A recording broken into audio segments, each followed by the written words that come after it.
जी तो अस्सलाम वालेकुम, कैसे हैं आप सब। उम्मीद करता हूँ आप सब खैरियत से होंगे और मज़े में होंगे। मैं हूँ आपका होस्ट सईद खान, आपके अपने चैनल इसके ट्रैवलिंग में। तो उम्मीद करता हूँ कि आपको जो पिछली आपने अभी सीरीज़ देखी, Thailand, Cambodia, Vietnam, Indonesia, Malaysia, again Thailand, तो ये सीरीज़ आपको अच्छी लगी होगी। तो इस वक्त मैं वापस आ गया हूँ दुबई में। तो सबसे जो बड़ा क्वेश्चन था, और वैसे भी किसी ट्रिप के बाद जो है ना बताना होता है कि यार वीज़ा जो है ना कैसे लेना है, ठीक है। और बहुत ज़्यादा क्वेश्चन मेरे पास आ रहा था कि थाईलैंड का वीज़ा यार कैसे लेंगे, पाकिस्तान से और दुबई से, ठीक है।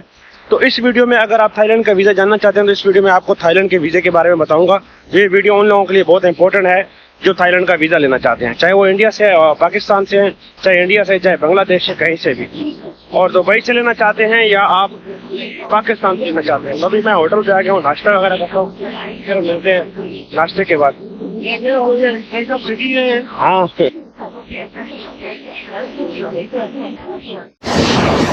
तो ये है आज का हमारा ब्रेकफास्ट भाई, चने विद सुक्का पराठा। तो अभी नाश्ता करके फिर मैं ऑफिस पे काम जाऊंगा, फिर वहीं से आपको मैं साथ साथ बताता जाऊंगा कि वीज़ा कैसे लेना है।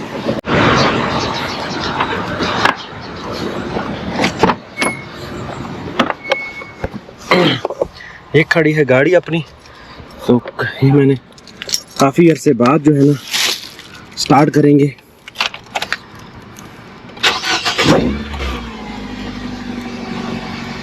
चलो जी, तो मैं गाड़ी शाड़ी निकालता हूँ और नाश्ता वगैरह हो गया है, काम पे जाते हैं।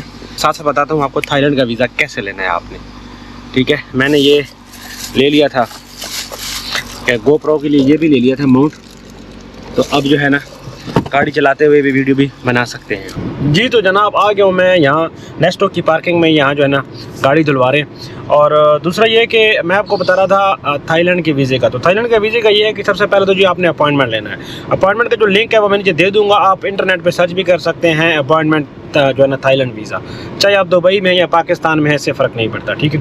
आपने सबसे पहले अपनी अपॉइंटमेंट करनी है। अपॉइंटमेंट में रिक्वायर जो है ना वो आपसे डिटेल मांगेंगे, डॉक्यूमेंट्स मांगेंगे, वो आपने दे देने हैं। तो जैसे ही आप अपॉइंटमेंट कराएंगे तो वहाँ पे एक एम फाइल है, वो जो है ना एक आपको एक फ़ाइल मिल जाएगा, एक फॉर्म मिल जाएगा, ठीक है। वो फॉर्म आप चाहे तो उस वक्त भी आप कर सकते हैं, या आपकी जीमेल पे एक फॉर्म आ जाएगा। आप वो वाला फॉर्म आपने क्या करना है, आपने जस्ट उसको फिल करना है। फिल करने के बाद उसका प्रिंट निकालना है। प्रिंट निकालने के बाद उसमें सारा मतलब डाटा होगा आपका, आपके वालिदैन का, पासपोर्ट, ये वो, नेशनलिटी, जो भी मतलब होता है वो सब आपने फिल कर देना है। उसके बाद फिर क्या मामला है, फिर होगा कि आपने वो फॉर्म प्रिंट करना है। प्रिंट करने के बाद आपने क्या, कौन कौन सी चीज़ें चाहिए, जो मेन ज़रूरी चीज़ें मैं आपको बता रहा हूँ। एमरेस ID 6 महीने वैलिड होनी चाहिए, ठीक है। आपका वीज़ा 6 महीने वैलिड होना चाहिए। वीज़ा, दुबई का वीज़ा आजकल स्टिकर पे नहीं लग रहा, ठीक है। ये चीज़ जहन में रखिएगा। वो वाला वीज़ा जो स्टिकर पे नहीं लग रहा बट आपके पास शायद सॉफ्ट मोबाइल में पड़ा हो, ठीक है। और ये चीज़ें कलर में कराएं तो ज़्यादा अच्छा है, ताकि ज़रा सही नज़र आए।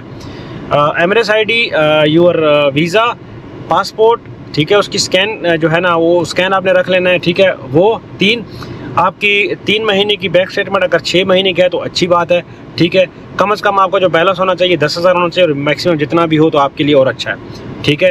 ये 4 चीज़ें हो गई। उसके बाद तस्वीरें हो गई, ठीक है। और टिकट जो कन्वर्सेशन, टिकट जो है रिजर्वेशन टिकट के ऊपर बहुत ज़्यादा आप जोर दे रहे हैं। टिकट आपने कंफर्म वाली लगानी है, ठीक है।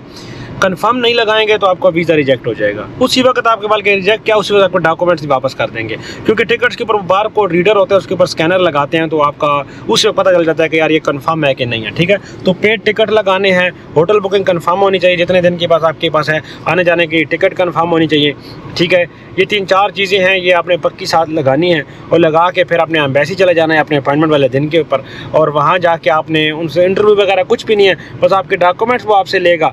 आपके जॉब का अगर पूछ लिया तो पूछ लेगा, नहीं तो आपके कहेगा यार ये अच्छा ये काम करते हो, ये जॉब है। और हाँ, NOC लेटर, क्योंकि ये बहुत बड़ा टॉपिक है, काफ़ी लोग इसमें ना बहुत बड़ी गलती कर देते हैं। NOC लेटर जो होता है, इसमें ये चीज़ होती है कि आपकी कंपनी को आपके आने जाने के ऊपर कोई प्रॉब्लम नहीं है, उनको कोई मसला नहीं है, आप जा सकते हैं। इस बंदे को छुट्टी है ताकि उनको ये चीज़ लगे कि ताकि ये बंदा कंपनी से छुप के नहीं जा रहा है, कंपनी वालों को पता है। बस इस तरह का वो आपने लिखवाना है कि कंपनी की तरफ से होगा, आपकी तरफ से नहीं होगा।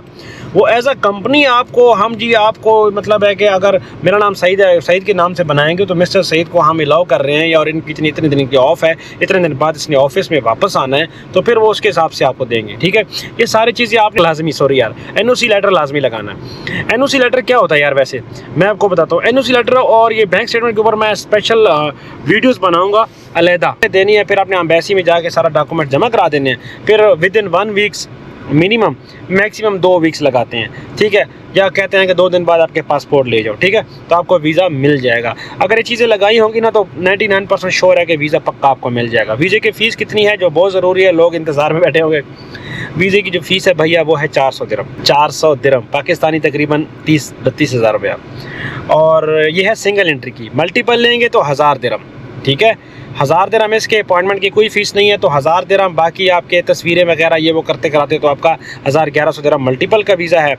और सिंगल का वीज़ा खर्चा है 400 दिरहम और लगा लो 500 दिरहम। ठीक है, तो मेरी आपसे ये रिक्वेस्ट है कि अगर आप एक दफ़ा जा रहे हैं और एग्जिट होना चाह रहे हैं तो मल्टीपल ना लें, सिंगल एंट्री वीज़ा लें। ठीक है, सिंगल एंट्री ले लें और वहाँ जाके उसको मल्टीपल में तब्दील करा लें। वहाँ जाके अगर आपको वहाँ जाके ज़्यादा एंट्रीज चाहिए तो 3000 बात फ़ीस है। अगर एक एंट्री और चाहिए तो 1000 बात है। यानी कि अगर आप चाहते हैं कंबोडिया जाके आप वापस आ जाएं तो आप 1000 बात की एक एंट्री ले लें। एक एंट्री आपके लिए 1000 बात है। 1000 बात ऑलमोस्ट 70-80 दिरहम बनता है। तो 1000 दिरहम देने से बेहतर है कि आप 70-80 बल्कि 100 दिरहम भी दे दो तो कोई फ़र्क नहीं पड़ता। ठीक है, तस्वीरें अपनी साथ फिर लेके जाना। जो यहाँ वीज़े के लिए तस्वीरें बनाना ना, वो तस्वीरें साथ ले जाना ताकि वहाँ पे आपको तस्वीरें फिर वो दोबारा काम आ सकें आपके री एंट्री परमिट के लिए। ठीक है, तो री एंट्री परमिट ले लेना और वहाँ से आगे चले जाना। तो ये एक लंबा टॉपिक है, उसकी मैं अलहदा से एक वीडियो बनाऊँगा। काफ़ी लोग यार मेरे से सवाल कर रहे हैं यार थाईलैंड कैसे जाएँ, मलेशिया कैसे जाएँ। इसके ऊपर ये बहुत एक कम्प्लिकेटेड सा टॉपिक है। इसके ऊपर मैं अलहदा से एक वीडियो बनाऊँगा जिसमें आपको प्रॉपर मैं बताऊँगा कि भाई कैसे आपने जाना है और किस किस कंट्री का आपने एंट्री करनी है। ठीक है, वर्क परमिट अभी जो है ना हम नहीं कर रहे। हाँ, अगर थाईलैंड का visit visa same procedure Pakistan से है, आप दुबई में हैं या आप इंडिया में हैं, कहीं भी है सेम, इंडियन है, पाकिस्तानी है, कोई भी है, सेम प्रोसीजर है। बट अगर आप थाईलैंड का वीज़ा लेना है और आप पाकिस्तान से लेना है तब भी सेम प्रोसीजर है, वहाँ पे भी सेम। अगर आप कंपनी मुलाजम है, आपकी अपनी कंपनी है, तो फिर आपकी NOC आपकी कंपनी की तरफ से होगी। ठीक है, आपका पार्टनर वीज़ा है तो आपकी कंपनी की तरफ से होगी और कंपनी का अकाउंट भी लगा सकते हैं और अपना भी अगर है तो वो भी लगा लें तो अच्छा है। ठीक है, ये 2 चीज़ें। अच्छा, कंपनी की तरफ से NOC होगी वो थोड़ी डिफरेंट होगी। अब देखो, कंपनी को ताकि कोई प्रॉब्लम नहीं है, अगर मिस्टर सईद चले जाते हैं थाईलैंड तो हमें कोई इशू नहीं है, हमारा काम भी चलता रहेगा, फलां इस तरह का। अब आप सोच रहे होंगे यार ये कैसे NOC होगी, खुद की कंपनी। देखो भाई, दुनिया में सिर्फ पाकिस्तान में और सीन है, दुनिया में ये सीन होता है कि कंपनी एक अलग एंटिटी है, आप एक अलग एंटिटी हो। आप मर भी जाओगे तो कंपनी चलती रहेगी, दुनिया का ये सिस्टम है जो। ठीक है, तो कंपनी एक अलग चीज़ है, आप एक अलग चीज़ हो। कंपनी में और पार्टनर भी तो हो सकते हैं, उनको कोई इशू हो, फिर आप क्या पता आपके वहाँ होना ज़रूरी हो या उनका मतलब है आपका वो जाने ही ना दें, या ऐसी कोई चीज़ हो कि वो आपका जाना और आपका यहाँ रहना ज़्यादा ज़रूरी हो, तो ऐसी इसलिए NOC ज़रूरी होती है। जो NOC दें तो पाकिस्तान में भी सेम सिचुएशन है। अगर पाकिस्तान में आपको वीज़ा की असिस्टेंस चाहिए तो आप मुझे जो है ना इंस्टाग्राम है मेरा SK ट्रैवलिंग के नाम से, वहाँ पे मुझे मैसेज करें। ठीक है, तो जो है ना उसमें हम आपकी हेल्प कर सकते हैं। थाईलैंड का जो वीज़ा है, मलेशिया के वीज़ा का तकरीबन ऑलमोस्ट सेम प्रोसीजर है। थाईलैंड का वीज़ा आपको 2 मंथ का मिलता है, 1 मंथ का मिलता है। मैं जब गया था मुझे 2 महीने की उसने एंट्री दे दी थी, पता नहीं क्यों, पर मेरी एंट्री 2 महीने की थी, पर मैं तकरीबन 10-15 दिन रहा और वापस आ गया था। ठीक है, तो ये मामलात हैं सारे। तो थाईलैंड का वीज़ा हम आपको दिलवा सकते हैं। अगर थाईलैंड का वीज़ा आप जो है ना मेरे जानने वाले हैं उनके थ्रू अगर करवाएंगे तो थाईलैंड के वीज़े में 2 प्रॉब्लम है। यानी कि अगर आपके पास कंफर्म टिकट है तो वो टिकट देंगे तो फिर उसका खर्चा कम आएगा। अगर आप कंफर्म टिकट नहीं देंगे तो उसका खर्चा इसलिए ज़्यादा है क्योंकि आपके नाम की टिकट ओरिजिनल बुक होगी। ठीक है, 2 वीक्स का वेट किया जाएगा जब तक का वीज़ा नहीं आएगा। जैसे वीज़ा आएगा वो टिकट कैंसिल की जाएगी, तो उसकी जो कैंसिलेशन के चार्जेस होंगे वो भी आपको पे करने पड़ेंगे। तो ये मामलात होते हैं सारे वीज़े के। बेहतर है कि आप खुद अप्लाई करें। ठीक है, आपको सस्ते में हो जाएगा। और बाद लोगों को बैंक स्टेटमेंट नहीं होती या कोई और प्रॉब्लम होती है या वीज़ा फिल नहीं कर सकते या उनको नहीं पता, तो उनको हम हेल्प कर सकते हैं। ठीक है, तो मुझे इंस्टाग्राम पे मैसेज कर सकते हैं। तो बाकी जो वीडियो है वियतनाम, कंबोडिया, इंडोनेशिया, मलेशिया की मैं अलग अलग से वीडियो जो है ना मैं रिकॉर्ड करके वो मैं बाकायदा से डाल दूँगा। जो वीज़ा है वो मैं सिस्टम के ऊपर बाकायदा कोशिश करूँगा कि आपको मैं दिखा दूँगा कैसे कैसे स्टेप बाय स्टेप आपने अप्लाई करना है। तो ये वीज़ा नहीं था तो इसलिए मैं आपको सिस्टम में नहीं दिखा सकता। हाँ, आपको दिखा सकता था अपॉइंटमेंट का, पर वो इतना मुश्किल नहीं है, छोटा सा फॉर्म में 4-5 क्वेश्चन है वो तो आप खुद भी कर सकते हैं, ठीक है। तो ये मामला है। उम्मीद करता हूँ कि आपको ये सारी बात समझ आ गई होगी, बट अगर इनकेस कोई चीज़ समझ नहीं आती तो इंस्टाग्राम मेरा SK ट्रैवलिंग के नाम से है, मुझे आप पे मैसेज करें तो कोई मसला नहीं है, मैं आपकी हर किस्म की हेल्प करूँगा। अगर आपको वीज़ा भी चाहिए होगा पाकिस्तान में तो हम आपको भी प्रोवाइड कर सकते हैं। इवन इन दुबई में अगर आपको किसी किस्म के असिस्टेंट की ज़रूरत होगी, कोई हेल्प चाहिए होगी तो आप मुझे मैसेज कर देना। इंस्टाग्राम मेरा है SK ट्रैवलिंग के नाम से, और वहाँ पे फॉलो भी कर देना भाई, थोड़ा सा उसके भी फॉलोअर बढ़ जाएंगे तो अच्छा हो जाएगा। जिन लोगों ने चैनल सब्सक्राइब कर रखा है ना यार भाई, उनका दिल से शुक्रिया। जिन लोगों ने नहीं कर रखा है ना तो कोई बात नहीं यार, आप भी कर दो, ठीक है। तो मिलते हैं जनाब किसी एक रोज़ नई वीडियोज़ में नई जगह के साथ। टिल देन अपना ख्याल रखिए, keep travelling, keep watching my videos. Thank you very much, अल्लाह हाफिज़।